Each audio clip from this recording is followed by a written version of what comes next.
نن د پښتو پر ناول غږو. د پښتو ناول څونې ارتقا کړې ده، یعنی ترقي یې کړې ده. په پښتو ادب کې ناول له کومه ځایه را شروع دی او نن یې کوم رنګ دی. داسې خال خال نکتې به زه ستاسو مخ ته کښېږدم، تاسې یې وګوراستئ.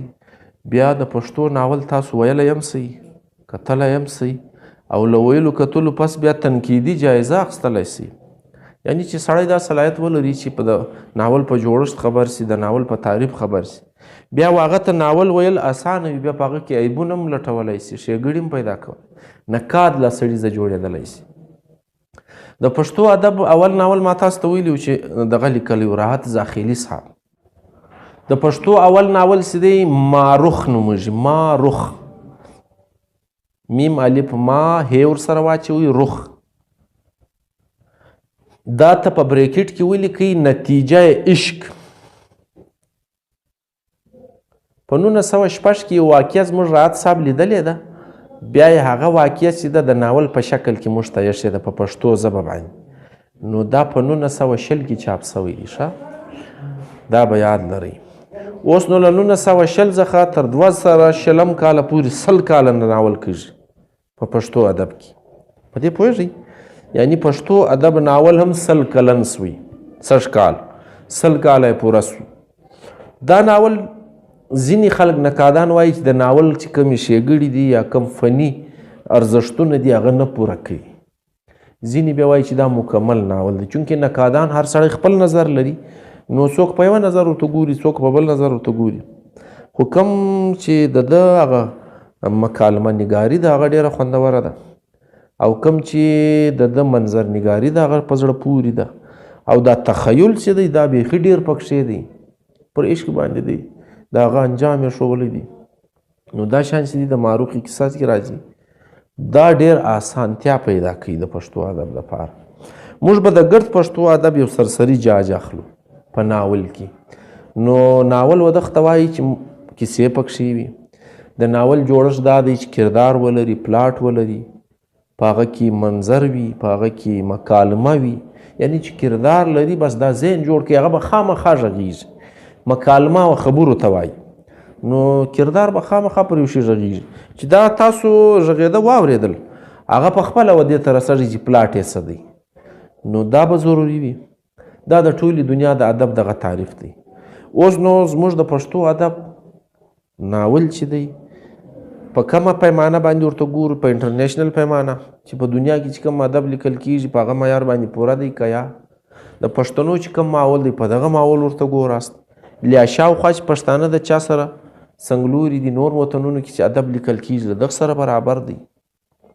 نو اول معیار یې دا دی چې سیالانو سره به ته ناول ږدې، یعنی په اول نمبر کې چې په دنیا کې د ادب ناول روان دی په انګریزي ژبه دا لیکل کېږي او ډېر لوړ معیار لري. د هغو معیار څه لوړ دی؟ ما تاسو ته وویل د هغو بنیادي ضرورتونه حل دي، د هغو مسایل له ډېره لوړه ځایه شروع کېږي. زموږ مسایل له ډېره کښته ځایه شروع کېږي. یعنی د هغو د صحت مسله حل ده، د روزګار مسله یې حل ده، د تعلیم مسله یې حل ده. نو لہذا چې مسله او واقعه نه وي دوی به پر چیش لیک کوي، پیښه خو نه ده ورسوې. نو د ده ادب چې دی تر دې لوړ شروع کېږي. زموږ مسله دا ده چې موږ په روزګار ماریان یو، په تعلیم ماریان یو. نو په انټرنیشنلي معیار چې بیا فني خوبیانې ناول کم لري، فن ودغه ته وایي مطلب پلاټ یې سړی وګوري، د پښتو ناول جوړښت سړی وګوري، د پښتو ناول کردارونه سړی وګوري، بیا د کردارونو مکالمه سړی وګوري. دا موازنه به سره کوله بلې دا چې سړی سیالي ورسره کوي چې سره موازنه یې کړي. نو دا دغه اول ناول نه دی د پښتو، اول که نه دی دویم خو دی. د ماروخې بغیر بې تربیته زوی ده نور محمد تاریکي. دا د دنیا له هرې ژبې سره ته پرتله کوی سې، په دې کې یوه خوبي خامي نسته. خامي چې نسته نو دا سړی لوستی سړی دی. دی په خپله وایي چې په 1919 کې نور محمد تاریکي وایي ما د جاګیردارانه نظام خلاف لیکل پیل کړل. جاگیرداران پیژنئ که سرمایدار څه کوي؟ ظلم کوي، زیاتوب کوي، استحصال کوي، د بل حق پوره نه ورکوي، خپله چې هر شی وي د ځان یې ګڼي. کله د سره کله چا سره مزدوري کوي څوک مزدور سره لګیا وي هغه ته د هغه قدر ونډه نه ورکوي نو دا کښته طبقه چې ده دا دباوي په دې سیمه کې چې کوم ظلم کیږي د جاګیردار له لاسه دا زموږ ادب ته اوله وار ننوځي په دې پوهېږئ زموږ د نور محمد ترکي ناول دغه نو چې کوم معیار دی په دې معیار کې زموږ د پښتو ادب له 1920 څخه تر 1950 پورې ناول دا داسې خال خال ناولان لیکل سوي لیکن دا دومره لوستي خلک دي چې د نورو ژبو ناولان یې ښه په فني توګه ویلي دي او په هغه معیار باندې برابر پښتو ادب ته ناولان وړاندې کړي دي د عروج زمانه چې ده د پښتو ناول دا له 1950 څخه به راپیل کړو بیا تر دا نن ورځې پورې په دې کې دا 80 کاله چې دي دا د پښتو ادب د ناول له لارې ډېره ترقي کوي یو خو بې شمېره لیکوالان پیدا کیږي ناول لیکي یعنې دلته خو خال خال دي په داول درس کلو کې په دا 80 کلو کې دومره ډېرېږي چې زه تاسو ته نومان در واخلم دا نومان نه ختمیږي د دا خلکو ناولان هم پښتو ادب ته راغلي دي او کامیابه سوي هم دي د کامیابۍ راز یې دا دی چې دا له پښتو څخه بیا ترجمه سوي دي بلې ژبې ته اوښتي یعنی د اردو والا دا محسوس کړي دي چې دا ناول په پښتو باندې د سعدالدین شپون صاحب ناول دی د سمڅ یاران یاران غار په نامه باندې راشد خټک صاحب اردو ته اړولی د سمڅ یاران سړی ووایي سر یې خلاص د پښتنو په معاشره کې څه روان په حالاتو کې څه روان نو د سعدالدین شپون صاحب ناولانو ته اړتیا پیدا سوې ده دا بلې ژبې ته اوښتي دي زموږ د نور محمد ترکي دغه معیار دی زموږ د پښتو د ډیرو لیکوالانو نومان زه در واخلم دا به دغه معیار ته رارسیږي او ناول یې بلې ژبې ته اوړي بله ژبه ته چې ستا ناول واوښتی د دې دا مطلب دی چې دا په معیار پوره و خلکو یې طلب کړی دی ډیمانډ یې کړی دی چې یاره ستا په پښتو خو زه نه پوهېږم زه په اردو ښه پوهېږم په انګریزي ښه پوهېږم ته یې دغه ژبې ته راواړو نو بې زه ووایم نو زموږ د پښتو ادب ناول ترجمه سوی ډېر دی یعنی معیار یې په خپل اندازه لګېږي چې دا د معیار کار دی او خلک بیا ترجمه کوي په دې کې موضوعات څه راغلي دي د پښتو ادب ناول موضوع څه دی موضوعات د پښتنو ژوند دی د پښتنو ژوند ساده ژوند دی یاد یې لرئ ښه دی اجتماعي طور پښتانه ساده ژوند تېروي یعنی چې په دنیا کې خلک ډېر مخته تللي دي په هغه معیار کې د پښتنو ژوند نشته خیمه ده کلی دی د کلي خپل ماحول دی په کلي کې د ملا او د اجارهدار او د ملک خپل هولډ وي د سردار خپل هولډ وي یعنی که خلک هر څومره ډېر سي و دا یوه ملک ته غوږ نیسي و دا یوه سردار ته غوږ نیسي و دا یوه ملا ته غوږ نیسي بیا چې ملا خپل څومره ډنډه پکې وي سردار څومره خپل لاس پکې وي ملک صاحب خپل ځان ته څومره ګټه کوي دا د پښتو په ناول کې پرته ده دا صرف پرته نه ده بلکې دا د پښتانه د ماحول حصه ده یعنی د نور محمد ترکي په لیک کې چې موږ وګورو نور محمد ترکي چې کله یو سړی له کلي رخصتېږي نو هغه ورسې اوله وار دغه دروازه ور وټکوي د ملا دا دستور وي د پښتنو اوس هم په کلي کې شته موږ په ښار کې اوس موږ ته نه معلومیږي دا شیان ختم سوي دي لیکن کلي آبادیان اوس هم ډېر دي نو هلته اوس هم یو سړی چې له خپله کلي په سفر ځي ښار یا بلې خواله نو د کلي مصر له ورسي ملک له ورسي خپل تربره مصر له ورسي ملاک عالم دروازه ور وټکوي ملاک ادوار راته کوه زه روان یم زه په سفر روان یم دا خواله ځم دا شیان پکښې دي دا رنګه روان وي چې د پښتنو هغه د استحصال چې د جاګیردار له لاسه کېږي هغه رنګ هم پکښې دی یوه د پښتنو دا تکیه کلامونه نه دي موږ څه غږېږو خبرې کوو دا هم د پښتو په ناول کې نور محمد ترکي یا نور استادانو دغه رنګه ځای کړي دي څه نه یعنی یو سړی یو خبره کوي په وپوهېدې که خدای کول پسې راترسې دا نه د تکیه کلامونه دا هم دغه رنګه ځای وي روایت یې څه نه دی لاندې کوم چرت وهم بس سږ کال مې غنم نسته شومه مې نه ده پوره پښتنو ژوند دی که نه دی چرت یې دغه دی نو دا په ناول کې پروت دی زندګي ګرده پرته ده دا د پښتو ناول خاصه ده دا موضوع دی یعنی د پښتنو د ساده ژوند باقاعده عکاسي پکښې یوه بل اصلاحي ناولان لیکل سوي دي په پښتو ادب کې یعنی اصلاحانه نصیحت درته کوي یعنی یو غلطه لار روانه ده سړی پر غلطه لار روان دی په دې کې اصلاحي رنګ راوړل سوی دی چې په دا لار کې تلې دلته به وکډي ته ولوېږي لہذا د دغ کډي علاج دا دی چې دا د یو چمپ وسي بند سي خلک د خبر سي. د پښتو په ناول کې اصلاحانه رنګ هم ډېر زیات سوی دی. یوه دا یې دوه. دریم رنګ چې دی عاشقانه رنګونه دي. ټیک دی. دغته د مناظر فطرت له تاثره چې انسان کم خوند اخلي هغه پکې ځای سوي دي. هغه کله مجسم وي، کله نیچر وي، صحیح دی، کله سړی پر لیلا مین وي، دا پکې سته، د لیلا کیسه پکښې ده. کله سړی پر فطرت مین نظارې خوند ورکوي. په پښتو ناول کې دا موضوع سته. یعنی دا کې ځای سوی دی د دې دپاره چې د انسان له ژونده سره تړلې کیسه ده. په سړي کې مینه پیدا کیږي، سړی یو لیلا لري پر هغه مین کیږي. نو دا که په ناول کې نه نو هغه کوم مین سړی چې دی خو بیا ناول نه ګوري، د هغه د ذهن شی نسته، نو یې کوي څه. لہذا دا برخه هم په پښتو ناول کې ښه په خوند باندې ځای سوې ده. بل د پښتانه وطن حالات څه دي، د پښتنو په مځکه پر وطن باندې چې کوم حالات دي، کوم جنګونه دي، کومې بدې ورځې دي، دا بیا هغه خلکو ټولو لیکلي دي چې دا ورځې په ډېر کړکېچن حالات کې لیدلي دي. د سعدالدین صاحب نوم در یاد کم، هغه دا ټول شان ویني بیا یې لیکي. د هغه په ناول کې د پښتنو دغه حالات چې دي دا ټول را ځای سوي دي. صحیح دی. نو داسې به ووایي چې څلرم رنګ زموږ د ناول یا څلرم موضوع چې زموږ د ناول دی مکمل د پښتنو د بدو ورځو حالات چې د دوی په برخه دي د نورو له لاسه. په خپله یې بد نه دي کړي، بل ورغلی. نو چې بل ورغلی دی په دغه باندې بیا د لیکوالانو خپل نظر دی چې پښتنو یې څونې ملګرتیا کړې ده، دوی څونې زورور دي، په دا په ناولانو کې راغلي یو یو شی. اوس نو پنځم رنګ یې بیا څه دی؟ پنځم رنګ چې دی د حالاتو په علامت کې اظهار دی. علامت پیژنئ، یعنی په علامت نگاری کې هغه نومان چې د سړیو نه دي، هغه نومان چې د ښځو نه دي، هغه علاقې چې د خلکو نه دي، بلکې داسې فرضي داسې علامتي نومان ورته ټاکلي دي. کوی کاف دی، غرونه دي، تور دیب دی، بیا غټ غټ پریانان دي، بیا غټ غټ دیوان دي، بیا کشنی کشنی پریانان دي، بیا کشنی کشنی دیوان دي، په دا رنګ کې موجود دي.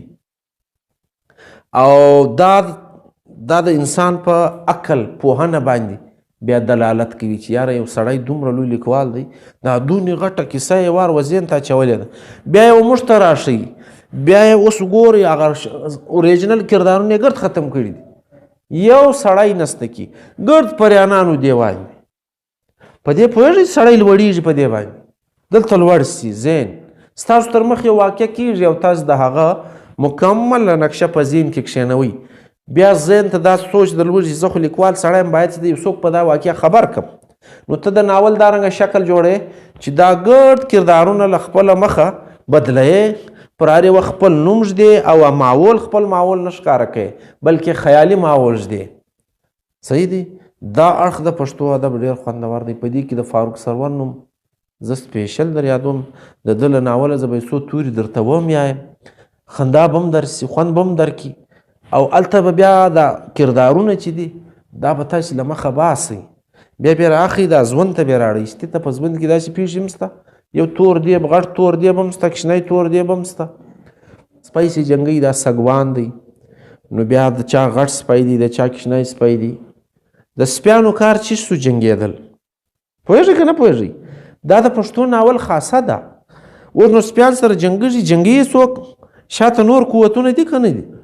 سګوانان شته که نه شته؟ نو چې سره جنګېږي، اوس نو په دا جنګ کې بیا فرق دی چې کوم سپی زورور دی هغه به میدان ګټي، چې کوم سپی کمزوری دی هغه به میدان هاري. اوس د کمزوري د میدان ګټونکي څه نتیجه ده په معاشره کې؟ څرنګې وي خلک ورته ناست دي، چې کمزوری وي سپی هارلی هغه سر کښته ځړولی، او څوک زورور وي سپی زورور وي نو یې ګټلی وي بیا د هغه څه ویلیو ده. او ځینې بیا داسې وي چې دا تاسو به لیدلي چې خالي نوم یې غټ وي، ګړې ګډ چمونه وي، سپی نه جنګوي، میدان ته نه راباسي، لیکن غږیږي غټ غټ خلک یې ګرد ویرولي چې دی څنګه میدان ته راورسېږي، یا زه له دغه سره زما سپی نه جنګوم، د دغه ډېر زورور دی، بل یې نه بس دی برناکه میدان ګټي بغیر جنګه. اوس نو دا شی ستاسې په مخ ته په ناول کې پروت دی په پښتو ادب کې. اوس نو د پښتو ناول دغه شکل چې دی دا به لږ د علامتونو چې دا موږ ته خوند نه راکوي. اینې ما تاسو ته ویل دي چې استعاراتي ژبه چې ده کله چې لیکوال په استعاره باندې غږېږي. د لمر کار دی رڼا کول، نو چې رڼا کوي د لمر څخه به صرف د رڼا کار اخلي په استعاره کې. داسې نشي ویلی چې پر یو کلي تکه توره شپه ده یعنې جاهلان دي ګډ په یوه شي نه پوهېږي ته هغه دپاره استعاره د لمر استعمال کړي چې ګډه په دغه کلي کې نو لمر راختلی دی. لمر خو رڼا کوي نو استعاره خو توره شپه ته یاده، نو لهذا ته دا ووایي توره شپه ده کې په تیاره کې خو یو شی نه ښکاره کېږي. نو د دغه علامتونه چې دي د استعاراتي ژبه چې ده دا به ته راواخلې د خپل کردار ته به د سپي څه کار دی. سپی په ټولنه کې څونه مقام لري بلکې په انسانانو څونه ګران دی او له سپي څخه کم کار اخیستل کېږي. بس په دغه نظر باندې بیا خپلې معاشرې ته وګوره چې داسې څوک دي څه له داسې کوي نو د لیکوال د ناول رنګ چې دی هغه سړي ته ښکاره دروازه سي. اوهو کیسه خو هی روانه ده ایله دلته هی شان راته لیکلي. دا هم شته. دا کرداري شکل دی دا په پښتو ادب کې بیخي ډېر دی او تخیلاتي شکلونه په ناول کې که څه هم پخواني ادبیات زموږ ګډ تخیلاتي دي نکلونه نه دي، نو کله چې ناول ته راغلي دي هم دغه شکل یې درلودلی دي، خیالي خبرې فکري خبرې. لیکن اوس دنیا دونې مصروفه سوه، اوس په خیالي خبرو باندې یو ځای نه نیول کېږي. ګډه زه چورت وم زما نو دی کار برابر دی دی په هوا کې روان یم ستا په خپله په سر راځه درد کېږي ته څه وایې زما څه مسله ده ما ټینکۍ د اوبه راغوښتې د اوبه یې نه دي راوړي ته شروع خیالونه په هوا ګرځي. دغه مسله هم ده که نه ده په بازار نو تا ته زما خبرې واره نه خوري، دا په لیک کې هم واره نه خوري چې زه ناول ولیکم بیا خلک نه وایي. دا د اوس حیثیت نه لري. نو دا جدیدي تقاضې چې څه نه نوي نوي شیان میان ته راوځي پښتو ادب دغه رنګه نوي نوي موضوعات په ناول باندې ننباسي. که چیرې تیاره راغلې ده بې جهازه بې پایلټه تیاره دا نوی دور دی که نه دی ګرځي په هوا کې وینې نه کوم سړی ولي خوښ دی په کار یې هغه ویستی سي او جهاز په جهاز کې سړی ناست هم نه دی دا نوی شی دی. موبایل نوی شی دی په موبایل کې دننه فنکشنونه څونه ډېر دي انسان زما یو دوست هغه ول زه داسې ناست په موبایل په فیسبوک لګاوم زما یو یار راغلی ول څنګه یې کړ ناست یم ما یاره ستا سوچ ته سلام ول سلام ول ما زه یې کړ ناست یم ول یو خود یې کړ ناست هشتې ول ما 15,000 کسان سره آنلاین ته یې کړ ناست ته ورته وګوره له ګور سره غږ ګوره په سوچ کې فرق دی که نه دی ناست یې کړ وي دلته په د موبایل له لارې له 500 کسان سره آنلاین چا سره یې چیټینګ کوي چا سره برای راست غږېدی په هغه زه یې کړ نه یم ناست علم ته وینې نه. دا جدیدي تقاضې دي دا هم پښتو ادب ته ننوتي دي دا هم د پښتو ادب د ناول حیثیت ګرځېدلی دی. نو د کامیابۍ راز هم دغه دی چې پښتو ناول چې سوکه سوکه جدیدي تقاضې د ځان کوي زاړه خیالونه سړی پرېږدي خو دا مثال مې ځکه درکړي نو هغه دلته نه منل کېږي. زما بله مسله د تلکي مخاشرو د پښتو ناول چې دی ترقي په دغه 80 کالو کې کړې ده بې شمېره لیکوالان پیدا سوي دي او د ژوند هر موضوع یې کور کړی دی او هغه فني خوبیانې چې په یو ناول کې ځایږي دا یې پکې راوړي دي. د صاحبزاده ادریس صاحب نوم د خوندور ناول نګار دی نو د هغه ناول څه شهرت لري پیغله ناول چې هغه چې کوم فني لوازمات دي دا ټول پکې ځای کړي دي او هر څه یې زموږ مخ ته ایښي دي. نو دا د ناول د ترقۍ زمانه ده په دې کې لیکوالان هم پیدا سوي دي د ناول نقادان هم پیدا سوي دي. پر ناول باندې په پښتو ادب کې کتابونه لیکل سوي. د انیب خلیل صاحب کتاب دی د پښتو ناول تحقیقي او تنقیدي جایزه د بیبي مریم پی ایچ ډي د پښتو ناول مطالعه یا تجزیاتي مطالعه یعنی کتابونه دونې ډېر سو چې اوس لیکوال په د هغو کتابو یو نظر تاته دی پی ایچ ډي پر کوي دا هم د پښتو ادب د ناول خاصه ګرځېدلې ده. نو که چیرې تاسو د ناول پیژندل غواړئ زه به په کردار کې مې یو څو پیراګراف درته ووایم په علامت کې به هم درته ووایم تاسو بیا دواړه وپیژنئ او ژوند ته اپلای کړئ. نور محمد ترکی زموږ د پښتو ادب خوندور لیکوال دی هم په افسانه کې هم په ناول بې تربیته زوی د ناول دی. اوس یې واورئ ده ویل ادې نن پلانی او پلانی چې زموږ له دوستانو او ښه نیتو څخه دي و ما ته په پلانی کلي کې چې زه هلته په کوم کار پسې تللی وم د رحیم د تعلیم او تربیې په باب کې ډېر کلک راته وویل. دا ناول روان دی. دریم د تعلیم چې اوس یې د مکتب و اچولو ته وخت او یو د څه زده کېدلو وړ دی. ګورئ سبق په خپله کې لټوئ، پلاټ خپله لټوئ. زه له میانه شروع یم، له سر هم نه د ناول. اوس دا کیسه پر چیش راګرځي هغه پلاټ دی. ښه، او د دې خبرې ټینګ عزم یې ښکاره کړی چې ما دا عزم او اراده وه او په دې مسله زه خوښ او راضي یم چې زوی مې و مکتب ته ور واستوم. خو ځکه چې ستا لمسی او د دې زوی دی نو زه یې لازمه ګڼم چې له تاسې سره په دې خصوص کې مصلحت او ستاسې څخه رایه وغواړم. ښه، مور چې دا خبره واورېده یو وار سره ویښېدله. ګوره ایښېدل توری زموږ خپل ځای سو، خپله ژبه راله او ورېږدېدله. په ژړاو په کوکارو سره سوه. ماینې هم په ژړاو چیغو پیل وکړو چې څه دي؟ پوښتنه کوي. زموږ دا یو وړوکی هلکی دی، بل نه لرو. داسې راباندې ګران دی لکه د زړه سر. زموږ یوازې په ده زړه تم او پوړه دی چې یو ساعت مو له سترګو بیرته سي. موږ چې وایو په سترګو ړانده سو. د مور او د انا خو نو دغه سوچي مړه څنګه یې راځه لرې کوې؟ هغه کوم شاته چې پرک ژوند پروت دی، سبق خو نه ژوند دی، ترقي ده، د دوی خپل سوچ دی. اوس ګورئ دا د دې معاشرې حصه دی که نه دی؟ د پښتنو د معاشرې دا د 1941 ناول دی. اوس ورته ګورئ موږ چې یو ګړی د ده په غږ په انګړ کې نه واورو، اسمان را باندې ټیټ او پر سترګو مو تکه توره تیاره سي. ته به څرنګه په زړه لوی یې چې له موږه به دغه د سترګو تور بیلوې او یکړ به یې مکتب ته لږې.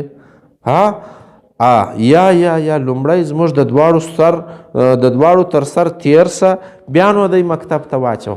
ادې او انا دواړه یې وار موږ الا لیکه، موږ مړې که، بیا دی راځه بوزه. د ادې او د انا خپل سوچ دی. ګورې د لیکوال ذهن ته ورسېداست خالي یو پیراګراف، دا دونه غټ کتاب دی، دا یو پیراګراف کیسه ګرده ښکاره سوه.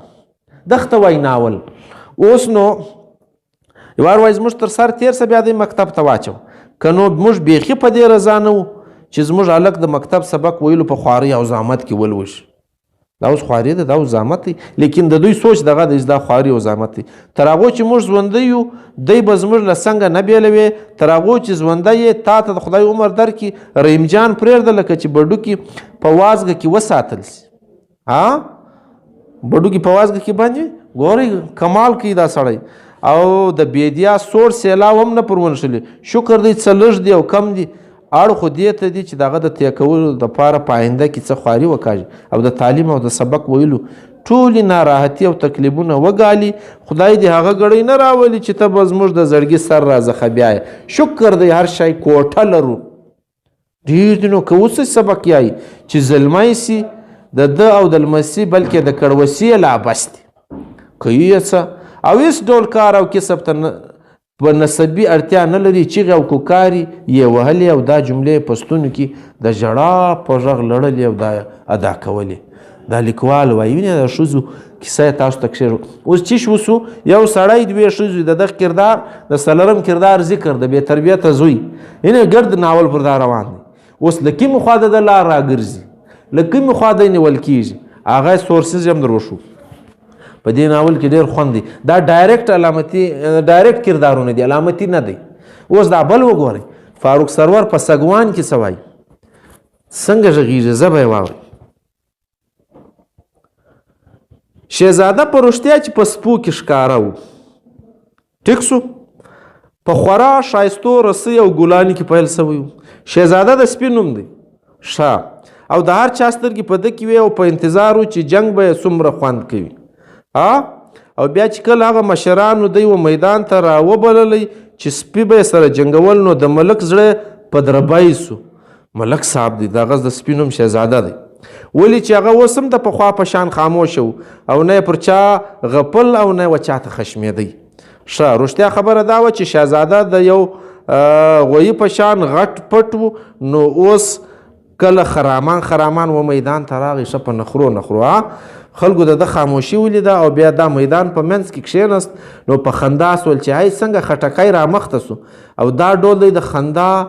ملک نور وار خطا سو، خو کور یې ودان چې مشرانو یو دم دا ناره که چې سته داسې نامي او د ملک سلطان له سپي سره یې وجنګو. داسې میدان کې نامي سته، ما خو راوستلی دی. دا ډول ناولودو سګوانانو خپل سپي رامخته کړل. سګوانان چې د شهزاده نوم یې اورېدلی و له لیرو کلو راغلي او دا یې ارمان و چې سپی ورسره وجنګوي. اوس په دې پوهېږئ که نه پوهېږئ؟ اوس پلاټ ته رسېږئ که نه رسېږئ؟ د ده نوم مشهوره دی او بل شوکي بیا یې له دغه سره به سپی جنګوم. اوس چې میدان له رالی د غوایه قدر غټ دی، ګډی ګډ ګب راوسو چې هاي څه نمنه کیسه ده. که څه هم د دغو سګوانانو سپي د شهزاده غوندې غټ پټ ول، خو د ده په شان په چا ښه نه لګېدل. یوه نه یوه نیمګړتیا ضرور پکښې و او لوی عیب خو یې دا و چې درې سره داسې بدمزاج و چې په سړي له ورایه بد لګېدل، او بیا چې به یې پر هر چا غرژی درلود او ورباندې غپل به یې، نو به د سړي نور بد ځینې وسو. دا ډول فیصله دا وسوه چې په دغو کې به یوازې خړ سپی له شهزاده سره جنګېږي. خړ سپی رسېږئ که کردارو ته نه رسېږي؟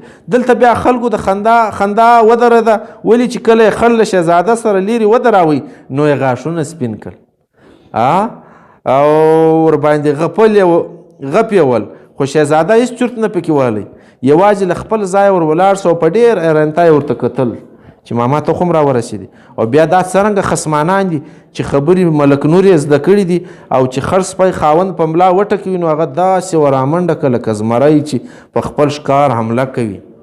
ګورئ لیکوال تاسو ته په ناول کې څه نمونه شیان بیانوي، تاسو به حیران دا اوس بیا څه یایي څه نمونه، دلته به دا شیان اوس ختموي له دغه بعد دا به ژوند ته اړوي، بلکې د پخوا په شان خاموش و.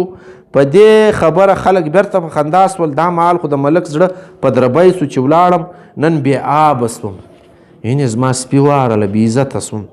خو تر دې د مخه چې خړ په شهزاده خوله لګوله، شهزاده چې په یو زور او طاقت سره چمبه ور وغورځوله، خړ څو ګامه لرې پروت و. د شهزاده دغې ادا و خلکو ته خوند ورکوي او دغسې نارې سوې چې وا صدقۍ ممرې قربان ته خو په رښتیا د نر بچایه. دا میدان تاسو لیدلی دی که نه دی؟ دا شیان کې روان له تا قربان. دا دومره موده ولې له سترګو پټ وې د زړه سره؟ د شهزاده دغه چم چې چیرې ملک حیرانه کړی او سایه په سا کې سوه، هلته یې خړ سپی وارخطا کړي. خو اوس چې خړ بیرته راپورته سو په تیزي سره د شهزاده پر خوا ورمنډه که، نو شهزاده بیا په زوره په ساپېړه داسې ووایي چې دې پلا خو یې نک په سترګه ورننیست. دا نوک دی ښه او مخ یې داسې په سرو وینو ور ولړلی چې لکه هغه لیونی پرله پسې را وګرځېد او په کریږو سو. اوس خړ شهزاده نه لید بلکې ړوند سو، دلې دورې ګرځېده، څرخېدی، حملې کولې او په چیغو. دا ډېره اوږده کیسه ده، بیا بله میله ده، بیا بله میله ده، بیا د خلکو خبرې دي. دا علامتي ژبې دي. ګورئ پر سپي باندې شهزاده دا سته، دا دلته خلک په سپیانو باندې دا ناشوده نومان دي، ته به حیران سي. اوس دا د پښتو ناول دی، دا ټوله ژبه یې دا علامتي ده. اوس دا علامت چې دی تاسو علامت ځینې لرې کوي، بیا یې وزمن ته راولئ، بیا دغه رنګه خلک څوک سره جنګوي، بیا پر دغه باندې چورت وواستئ. نو دا هم د پښتو په علامت کې په خوندوره ژبه باندې ډېر ښایسته ښایسته ناولان سته. تاسو یې ویلی سئ، تاسو یې ووایاستئ، بیا یې څېړنه وکاستئ، تنقیدي جایزه یې واخلاستئ، پوښتنه کولی سئ. د ناول همیشه د ښو خبرو باندې جوړېږي، په بدو خبرو هم جوړېږي، په نګیټیو خبرې دا په معاشره کې بدي شی وسي دغه رنګه بدله جناح په دغو شیانو باندې هم جوړېږي ناول. ناول کې ژوند دی، ناول کې ژوند، دا صحیح خبره. په ناول کې ژوند دی، یعنې تا سره چا ښه وکړل، ته لیکوال یې، نو د هغه ښه بدله هم ښکاره کوې. د پښتنو په ژوند کې هره پېښه سته، بدي کوم، پور اخم، خامخا یې وزنم، نه پرېږدم. نو په ناول کې دا شیان هم سته. دا د ناول د لیکلو والا کار نه دی، ما تاسو ټول دا د هغه سوچ نه دی، بلکې هغه بل څوک ویني، د هغه ژوند چې دی ستا و مخ ته ږدي، د هغه حالات ستا و مخ ته ږدي. نو ځکه ته دی لټولی سې. ښه او بد دواړه اړخونه لري، لیکن لیکوال کمال څه کوي؟ د ښه اړخ په ناول کې تعریف کوي، د بد اړخ غندنه کوي، تا ته د ښه انجام ښه در ښکاره کوي، د بد انجام بد در ښکاره کوي. نو دا دواړه اړخونه په ژوند کې سته او دواړه په ناول کې هم سته. لیکن به طور لیکوال چې چا ناول لیکلی دی، هغه د برایي سپورټ نه کوي، بلکې د برایي غلط انجام در ښکاره کوي چې بایي غلط روان نو دا شی دا د انجام یې دا سو، په آخره کې ښکاره کوي. نو په دې کې څه مطلب چې سبق پروت دی. د سبق څخه بیا سړی زده کړه کوي چې یاره یو چا بد کړي وو، دا پیښې ور وسولې، دا انجام سو، لہذا که ما هم داسې وکړو دا خو له ما سره هم کیدی شي نو سبق پکښې سو که یا نو ښه او بد دواړه پکښې هېڅ رایټر د بدو سپورټ نه کوي بلکې لیکي د ادب د دغه دپاره چې له بدو څه خلک راوګوري او د ښې خواته روان کړي بله پوښتنه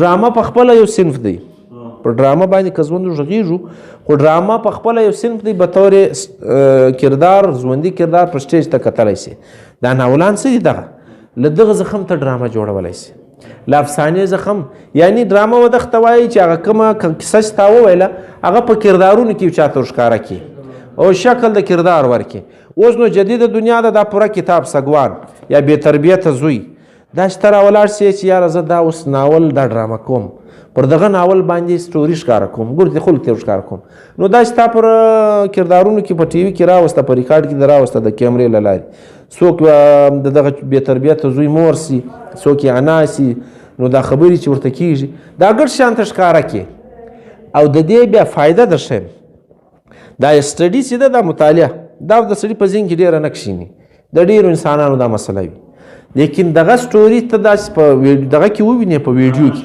په ډرامایي شکل کې ووینې دا تر هغه لوستلو ډېر زر په ذهن کې کښېني دا د انسان هغه اول سټیج دی چې د به پخوا اورېدل اوس د اورېدلو پروژه یې اوري هم ویني هم یعنی خلکو به نکلونه کول بل به غوږ ورته نیولی دغه نکلونه اوس د ډرامې شکل اخیستی دی له لیدلو سره سره یې اوري هم بله پوښتنه نسته؟ بس خیر